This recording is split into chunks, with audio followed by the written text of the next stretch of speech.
Awitan ng bagong awit. Purihin natin si Yahweh, lahat ng nasa daigdig.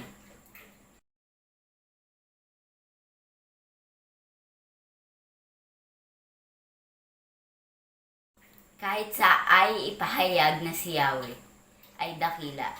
Sa madla ay ipahayag ang dakila niyang gawa.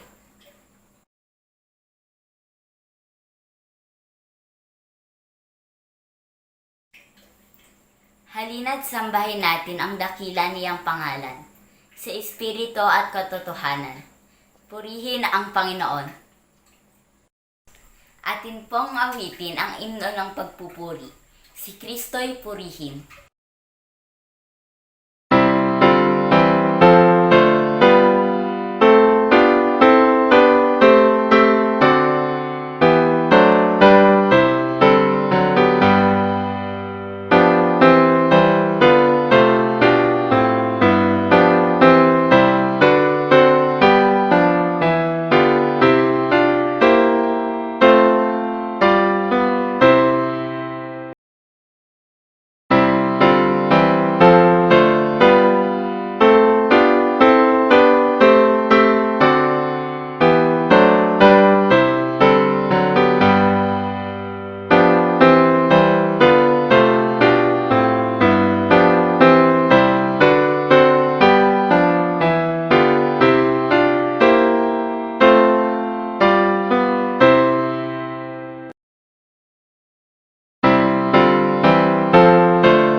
Tayo po'y manalangin. Makapangyarihang Diyos na nagbigay sa amin ng biyaya sa pagkakataong ito, na sa pagkakaisa'y magawa naming itaas sa iyong aming mga panalangin, na nangakong kung saan ang 2 o 3 nagkakatipon sa iyong pangalan. Ikaw ay nasa kanilang kalagitnaan, natutugon sa kanilang mga pangangailangan. Tugtin mo nawa, O Diyos, ang mga mithiin at kahilingan para sa kanila. Bigyan mo kami sa daigdig na ito ng karunungan ng iyong katotohanan at sa darating pang daigdig ng buhay na walang hanggan. Amen. Panawagan ng pasusuri sa sarili. Mga kapatid kay Kristo, ito yung panahon upang patuloy nating siyasatin ang ating mga sarili, upang sa gayon ay lalo nating makita ang ating mga pagkukulang, kahinaan at pagkakamali bilang anak ng Diyos. Patuloy na hingin sa dakilang Diyos ang pagpapanibagong lakas, kapatawaran at karunungan. Lumapit tayo sa Kanya na puspos ng awa at habag. Minsan pa mga kapatid, pakinggan natin ang mga pangako ng banal na kasulatan para sa ating lahat. Yamang sa pamagitan ng kanyang dugo, tayo ngayon ay napawalang sala, lalong tiyak na maliligtas tayo sa poot ng Diyos. Dati, tayo ay mga kaaway ng Diyos, ngunit tinanggap na niya tayo bilang mga kaibigan sa pamagitan ng pagkamatay ng kanyang anak. At dahil dito, tiyak na maliligtas tayo sapagkat si Kristo'y buhay. Amen. Tayo po'y dadako sa balita at malasakit ng Iglesia. Maligayang kaarawan po sa mga sumusunod. September 26, Christopher Bobadilla. September 29, Rachel A. Toledo.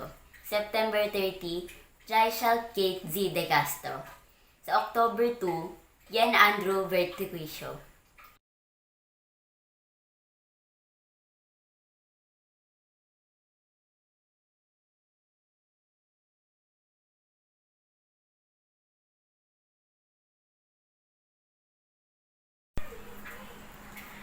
Ako po'y bumabasa mula sa Lumang Tipan, awit 19:7 hanggang 14. Ganito po ang ating mababasa at maririnig. Dapat kilalaning haring walang hanggan itong Panginoon. Kanyang itinatag yaong kanyang trono upang doon humatol. Ang pamamahala niya sa daigdig, pawang naaayon. Sa makatarungan niyang pagpapasya bilang isang hukom. Ikaw, O Yahweh, ang tagapagtanggol ng api-apihan. Sa gitna ng gulo at mga panganib ay kutang matibay. Lubos ang tiwala ng kumikilala sa iyong pangalan. Sapagkat wala pang dumulog sa iyo na iyong tinanggihan. Suubin ng awit ang hari sa Siyon, ang Diyos na dakila. Ang ginawa niya'y ating ipinagbunyi sa lahat ng bansa. Ang nahihirapay hindi nawawaglit sa kanyang gunita. At ang nagpahirap sa kaawa-away kanyang sinusumpa. O Panginoon ko, ikaw ay mahabag sa abakong lagay. Masdan ang pahirap na dinaranas ko mula sa kaaway. Hanguin mo ako sa hirap na ito nang hindi mamatay. Upang sa harap ng lunsod ng Siyon, aking isalaysay ang lahat ng buti na iyong ginawa na walang kapantay. At purihin kita sa pagliligtas mo na aking kinamtan. Ako po'y bumabasa mula sa Epistula, Santiago 5:13 hanggang 20. Ganito po ang ating mababasa at maririnig. May tiisin ba ang sinuman sa inyo? Manalangin siya. May nagagalak. Umawit siya ng papuri sa Diyos. Mayroong bang may sakit sa inyo? Ipatawag niya ang matatanda ng iglesia upang ipanalangin siya at pahiran ng langis sa ngalan ng Panginoon. At pagagalingin ang may sakit dahil sa panalangin may pananampalataya. Ibabangon siya ng Panginoon at patatawarin kung siya ay nagkasala. Kaya nga, ipagtapat ninyo sa inyong kapwa ang inyong mga kasalanan at ipanalangin ang isa't isa upang kayo'y gumaling. Malaki ang nagagawa ng panalangin ng taong matuwid. Si Elias ay tao tulad din natin. Mataimtim niyang idinalangin na huwag umulan. At sa loob ng 3 taon at 6 na buwan ay hindi nga umulan. Muli siyang nanalangin at bumagsak ang ulan at namunga ang mga halaman. Mga kapatid, kung nalilihi sa katotohanan ang isa sa inyo at may isang nagpapanumbalik sa kanya, ito ang tandaan ninyo. Ang sino mang nagpapanumbalik sa isang makasalanan mula sa kanyang maling pamumuhay ay naliligtas ng kaluluwa nito sa kamatayan at sa gayoy napawi ang maraming kasalanan.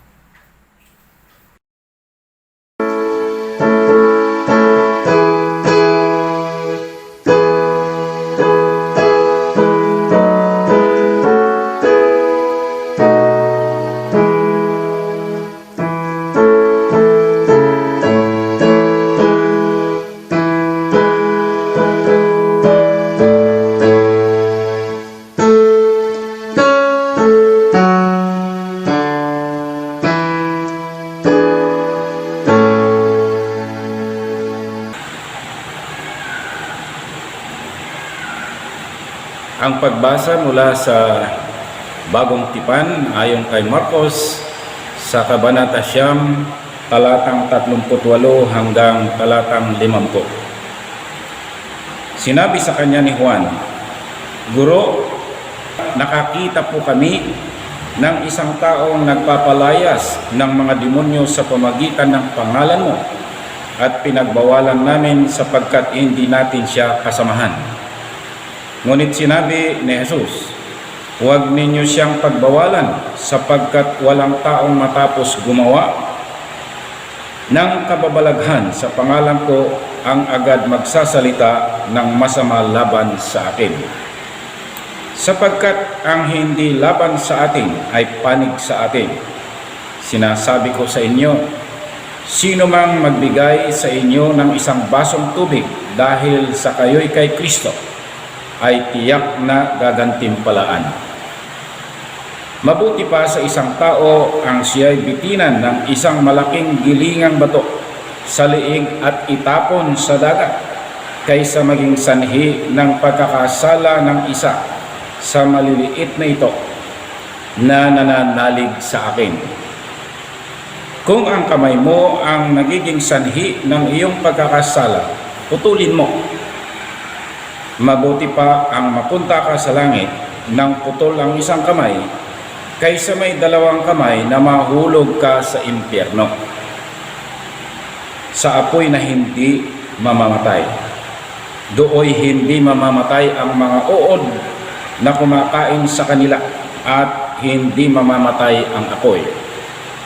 Kung ang paa mo ang nagiging sanhi ng iyong pagkakasala, putulin mo. Mabuti pa ang mapunta ka sa langit nang putol ang isang paa, kaysa dalawang paa na mahulog ka sa impyerno. Dooy hindi mamamatay ang mga uod na kumakain sa kanila, at hindi mamamatay ang apoy. At kung ang mata mo ang nagiging sanhi ng iyong pagkakasala, dukitin mo. Mabuti pa ang pumasok ka sa kaharian ng Diyos nang bulag ang isang mata, kaysa may dalawang mata na mahulog ka sa impyerno. Dooy hindi mamamatay ang mga uod na kumakain sa kanila, at hindi mamamatay ang apoy. Sapagkat ang bawat isa'y dadalisayin sa apoy. Mabuti ang asin, ngunit kung mawalan ng lasa, paano ito mapapaalat uli? Taglayin ninyo ang katangian ng asin, at sa gayoy magiging mapayapa ang inyong pagsasamahan.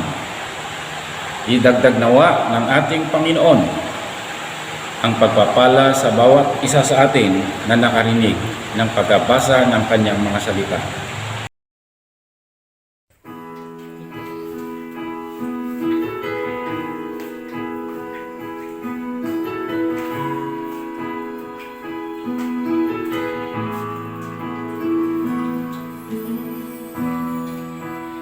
Lord, I want to be pleasing to you in everything I do. And I want to love you more than yesterday, more than words can say. 'Cause you gave your life, you live and died for me, for me. You paid the price, you sacrificed for me, for me. Now the least that I can do is live my life for you. Live my life for you.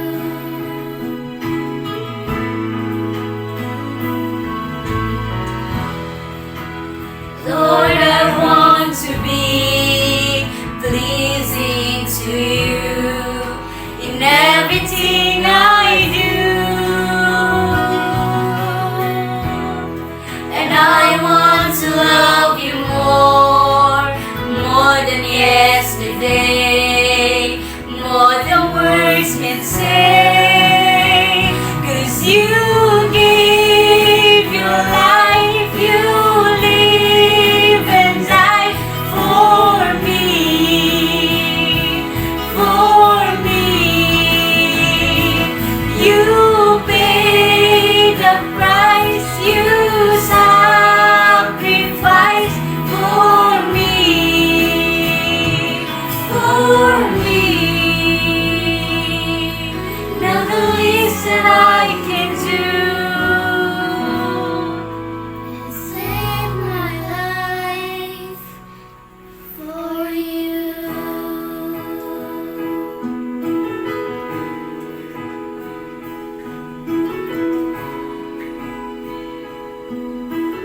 Kumusta kayo mga kapatid?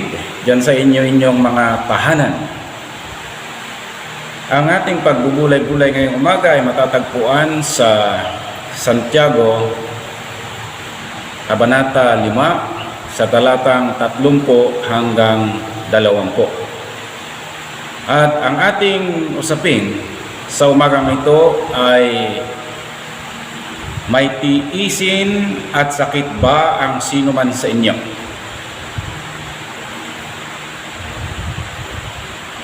Kanino ka sumangguni at ipinarating ang anumang tiisin at karamdaman mo? Ano ang naging katugunan? Ating usisain at ulinigin ang encouragement mula sa ating teksto ngayong linggo.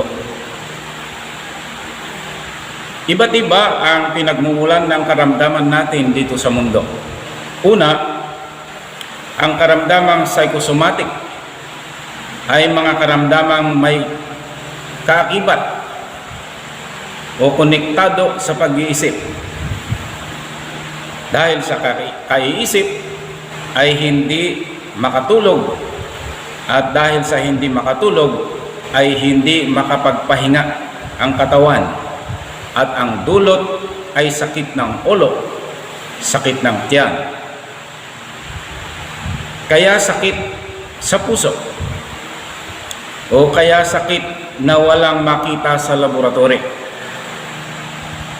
Dahil sa stress ay bumababa ang resistensya, kaya madaling kapitan ng sakit ang katawan.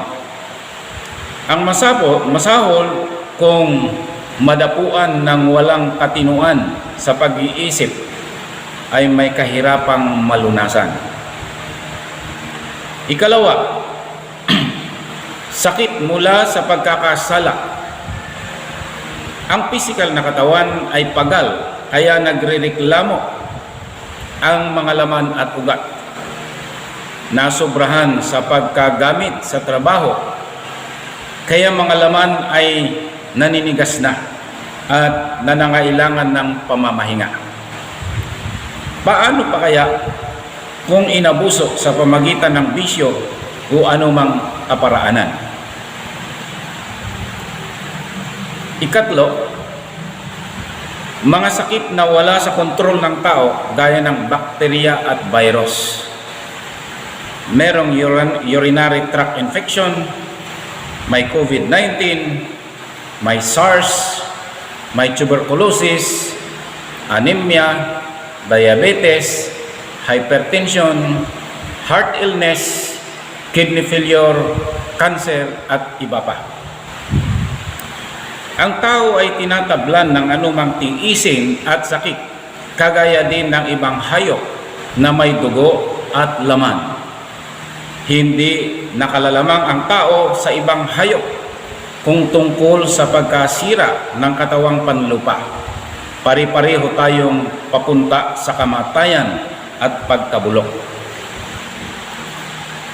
Sa pagpapagaling ng karamdaman ay may sariling kaparaanan ang katawan ng tao, gayon din sa hayop, upang ito ay makapanumbalik sa kasiglahan at kalakasan.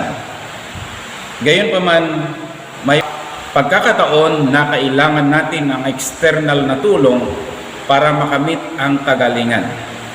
Pwede sa kapwa-tao at sa supernatural being. Isang mahalagang katotohanan kung tungkol sa sakit ang dapat nating tanggapin, na kahit sino pang mananampalataya at tapat sa Panginoon ay hindi ligtas at nakalalamang. Walang paborito ang Panginoon at sinadya na lahat ng tao papunta sa kasiraan at pagkabulok. Ibig sabihin, may hangganan ang lahat. Ating pagnilayan ang sinasabi ng ating teksto ayon kay Santiago. Una, may tiisin at sakit ba ang sino man sa inyo? Manalangin siya. Ang tiisin ay pwedeng problema sa anumang bagay na hindi sakit, ngunit nakapagdudulot ng kabigatan sa ating pagkatao. Anumang bagay na bumabagabag at humahamon sa ating pansarili at pampublikong kapayapaan, lahat ng bagay na tumutuliro sa ating kaisipan at kalooban ay mga tiisin. Nabanggit na natin ang tungkol sa mga sakit. Ito ang magagaan hanggang sa mabibigat na dalahin ng ating physical na pangangatawan, mula sa makikirot at nakamamanhid sa ating pakiramdam na sadyang humahamon ng ating pagtitiis. Ang sabi ay manalangin. Kanino tayo mananalangin? Sa ating pinaniniwalaang may kakayanan, higit sa hindi nagagawa ng tao. Humiling tayo sa Kanya ng tulong, baka tayo ay Kanyang kaawaan. At bakit tayo ay mananalangin? Dahil naniniwala tayo na may nakikinig sa atin. Hindi dahil sa ang ating panalangin ay may kapangyarihan, kundi ang sumasagot ng panalangin ay may kapangyarihan. Inuulit ko mga kapatid, walang kapangyarihan ang ating mga panalangin, kundi dahil sa makapangyarihan ang nakikinig at tumutugon sa ating mga panalangin. Kung may kapangyarihan ang ating mga salita o mismo ang ating mga sarili, di wag na tayong manalangin. Palayasin natin ang masakit. Sabihin natin sa ating sarili, di ko na kailangan ng Diyos. Ako na ang magpapalayas sa sakit ko. Naniniwala ka na may kapangyarihan ang iyong panalangin? Di palayasin mo ang COVID. Sabihin mo, lumayas ka COVID sa pamagitan ng aking mga salita. Pero hindi ganun ang kaso. Bakit tayo nga mananalangin?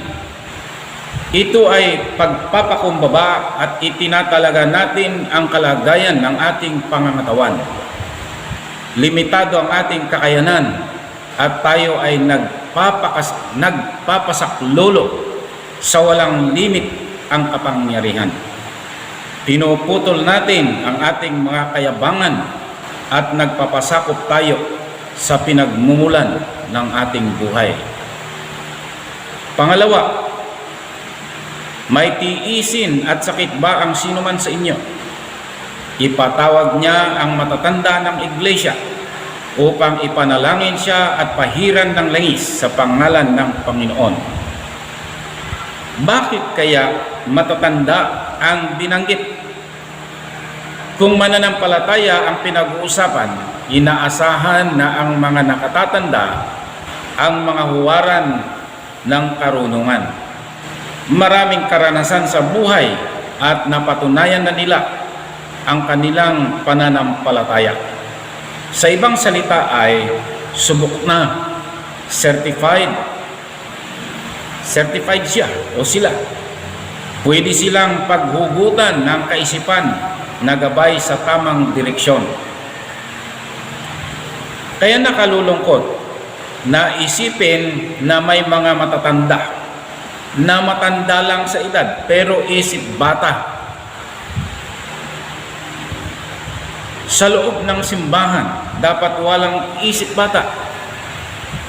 Lalo na sa mga may edad, kundi sila ang mga inspirasyon ng mga nakababata.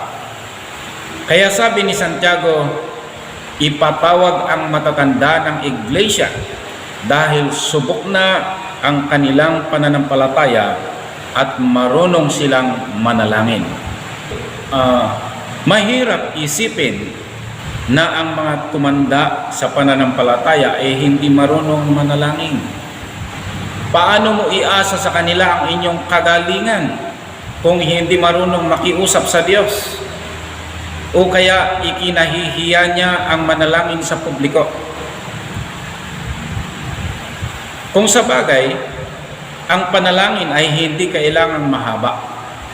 Basta marunong bumanggit ng pangalan ng Panginoon at ito'y kanyang pinaniniwalaan, ay mas kinakailangan ng Diyos kaysa panalangin na napakahaba ngunit puno ng pagdududa sa Diyos na kinakausap niya. Ang panalangin ay pagsuko sa isang mas higit kaysa iyo o sa ating na nananalangin upang humingi ng kanyang awa para sa kagalingan ng may sakit.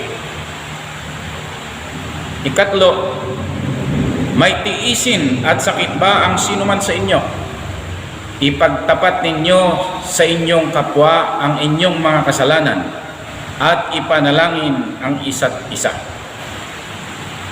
Nabanggit natin kanina na may mga sakit na dahilan sa kasalanan. Ito ay ang mga maling gawa na nagawa kontra sa kapwa-tao. Sa pagkukubli nito ay nagdudulot ng sumbat ng budhi. Ibig sabihin, hindi pala niya kaya na ikubli sa kanyang sarili ang mali. Alam niya na mali, nakokonsensya siya, at hindi mapayapa ang kanyang kalooban at isip. Ang pagtatapat ng kasalanan ay dulot ng isang honest na puso at isip. Hindi dahil sa nalaman, napipilitan at walang magawa kundi kailangang gawin. Ang pagtatapat ng kasalanan ay isang kabutihan na dapat marating ng mga mananampalataya. Ito ay nagpapatunay na tanggap ang pagkakamali, ngunit hinahangad ang pagtatama at hindi hangarin na maging masama ang kalakaran ng buhay. Kung hangarin natin na maitama ang isang pagkakamali, sa pagtatapat ng kasalanan, ang maibubunga naman nito ay pagtitiwala ng kapwa-tao dahil nakikita nila ang kabutihan sa ating pagkatao. Maniwala ka man o hindi, ang pagtatapat ng kasalanan ay magpapagaan ng kabigatan sa puso ng isang tao at sa pinakamataas na dulot ay kagalingan ng katawan mula sa sakit. Ito rin ay lunas sa isang lipunan na talamak ng kasinungalingan, kayabangan at kabuktutan. Kung ang mga sinungaling ay aaminin ang pagsisinungaling at huwag nang magsinungaling, kung ang mga mayayabang ay alisin ang kayabangan at magpakumbaba, kung ang mga gumagawa ng kabuktutan ay aminin at magbago at gumawa ng para sa ikabubuti ng lahat, mapapagaling ang lipunan at uunlad. Pang-apat,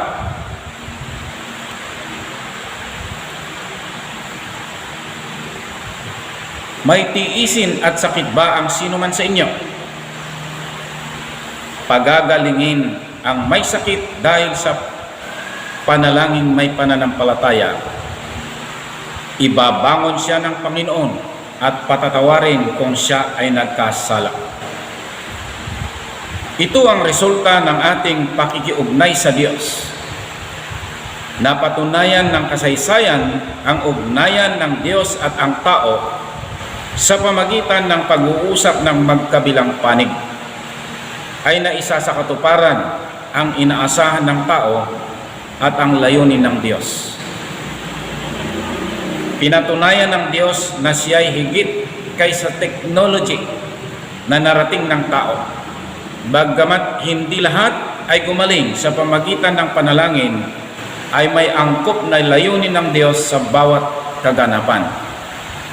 Wala rin sa ating kakayanan upang diktahan ang Diyos sa kung ano ang nararapat at pinakamabuti sa lahat. Tayo ay umaasa lamang sa kung ano ang ipagkakaloob ng Diyos na uukol sa ating mga kahilingan. Gaya ng ginawa ng ating mga ninuno na nagkamit ng kanilang hiniling sa Diyos ay manangan sa kanyang awa at pagpapala. Bilang pangwakas mga kapatid, maalala ko ang isang kaganapan sa aming pamilya noong kami ay bata pa. 3 pa kaming magkakapatid at maliliit pa kami dahil sa hindi pa kami pumapasok sa eskwela. Noong panahon na yon ay dinapuan ang buong sambahayan namin ng sakit. Ang tatay, ang nanay at kaming magkakapatid. 3 buwan kami na nakaratay sa higaan dahil sa malaria. Dahil sa kami ay nasa liblib at wala pang sasakyan na nakararating sa aming barangay na ang layo ay 21 kilometro sa bayan. At sa walang kakayang magpa-hospital ay nanatili sa natural na pamamaraan ng pagpapagaling. Maalala ko rin na may nakikita akong tao na hindi nakikita ng aking kasambahay. Ako'y nagsasalita at sinasabi sa kanilang aking nakikita, ngunit hindi nila nakikita. Yun pala ay dahilan sa ako'y may convulsion na. Napakataas ang aking temperature. Di ko malimutan na sa loob ng 3 buwan, ang mga kapatiran ay may regular na pagbisita. Ilang beses sa loob ng 1 linggo upang kami ay kantahan ng mga imno at ipanalangin. Mula sa mga kaganapang iyon hanggang sa ngayon, naging 10 na kaming magkakapatid at kasama ang aming mga magulang ay wala pang nalagas. Marami tayong malapitan kung tayo ay may tinitiis at may sakit. Gaya ng una sa ating kinabibilangang barangay. Pangalawa, health center na pinakamalapit. Pangatlo, sa mga kaibigang doktor. Pang-apat, sa hospital na sa pinakamasahol na kalagayan.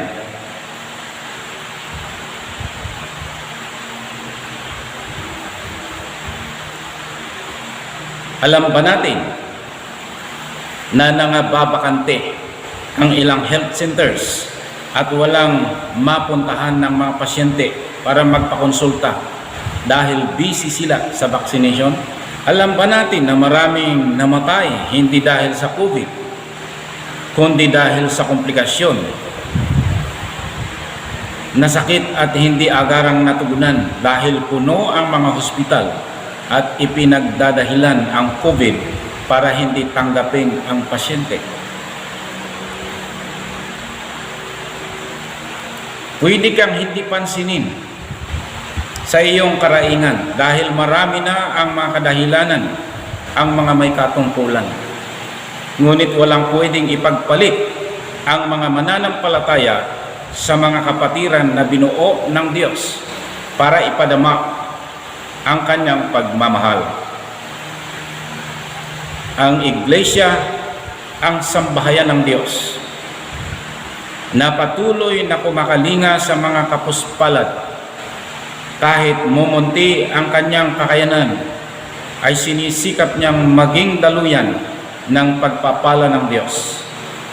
Higit sa lahat, taglay niya ang mga panalangin ipinaparating sa Diyos na nakaririnig, Diyos na nakakikita, Diyos na nakadadarama, Diyos na tumutugon sa lahat ng ating mga tiisin at mga sakit. Siya ang maaasahan. May tiisin ka ba at may sakit? Tara na sa Kanya. Sa pangalan ng Ama at ng Anak at ng Espiritu Santo. Amen. Tawag sa pagkakaloob. Ayon sa banal na kasulatan, mga kapatid, alang-alang sa masaganang habag ng Diyos sa atin. Ako ay nakikiusap sa inyo na ialay ninyo ang inyong sarili bilang isang handog na buhay. Banal at kalugod-lugod sa Diyos.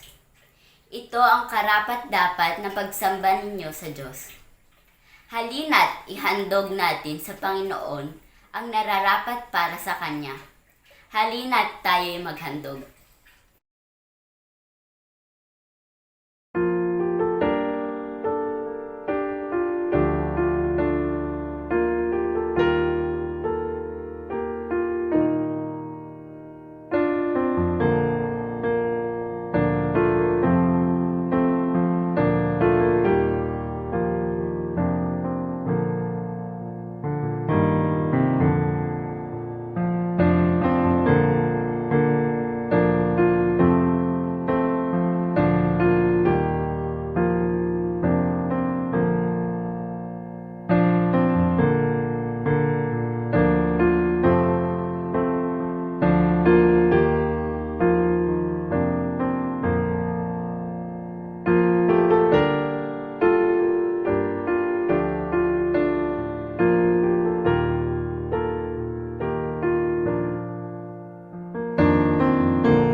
Tayo po'y manalangin.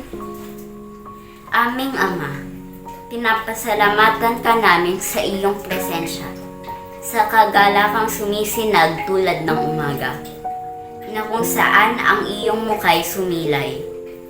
Buong kagalakan naming dinadala sa iyo ang handog namin ngayong umaga.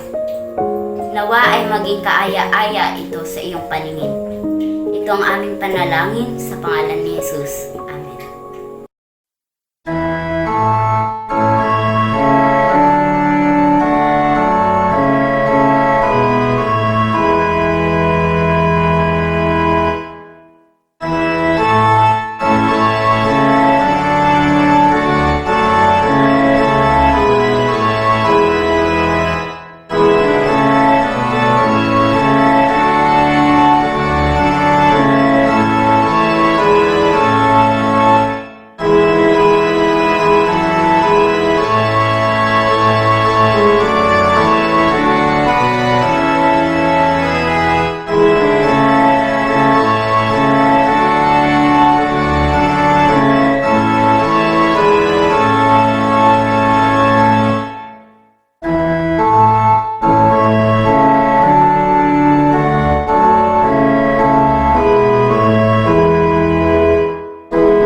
Tayo po ay manalangin.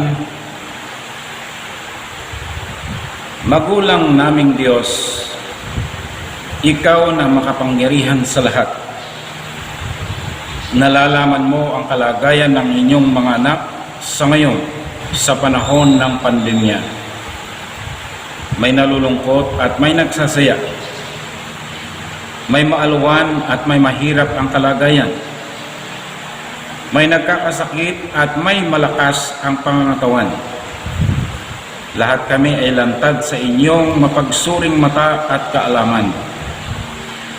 Batid mo ang dulot ng COVID-19 sa inyong mga anak sa iba't ibang dako ng daigdig. Sinidlan kami ng takot kung ano ang kahihinatnan nito sa aming buhay. Maraming nawalan ng hanap buhay. Maraming napahiwalay sa kanilang mahal sa buhay.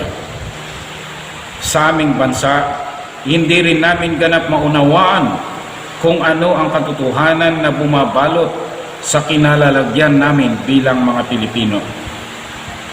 Patuloy kaming nananalangin na patuloy ninyo kaming gabayan, kalingain, at igawad ang inyong pangunawa at pagmamahal. Iligtas ang aming bansa sa anumang sakuna. Iligtas din ang anumang pansariling hangarin ng aming mga namiminuno. Ituro sa kanila ang higit na nakabubuti para sa aming lipunan. Pagalingin mo po ang mga salanta sa sakit at iiwas sila sa anumang kahirapang dadanasin ng kanilang pamilya. Ibsan mo ang dalahin ng mga lugmok sa problema at masumpungan nila ang kapahingahan sa inyong piling. Ipinagpapasalamat namin ang mga buhay na inyong pinagpala sa pamagitan ng panibagong taon ng paglilingkod at pribilehiyo upang mabuhay at lasapin ang ganda ng inyong kaloob na pagkakataon. Ito po ang aming panalangin sa pangalan ni Jesus na aming Panginoon. Amen. Kapatid, bilang mananampalataya at kumakanlong sa Diyos, sumainyo ang kanyang pag-iingat at sana maging ligtas kayo sa anumang mapinsalang kaganapan sa buhay. Nawa ang kanyang kapangyarihan ang inyong taglayin upang mapagtagumpayan ang pakikipagdigma sa kasamaan. Ang kanyang pagmamahal ang sumainyo upang inyong matutunang magmahal sa kapwa. Manatili nawa ang kanyang mga salita sa atin at umasa tayo sa kanyang mga pangako sa ngayon at sa buhay na walang hanggan. Purihin ang Diyos ng sandaigdigan, Ama, Anak at Espiritu Santo. Amen.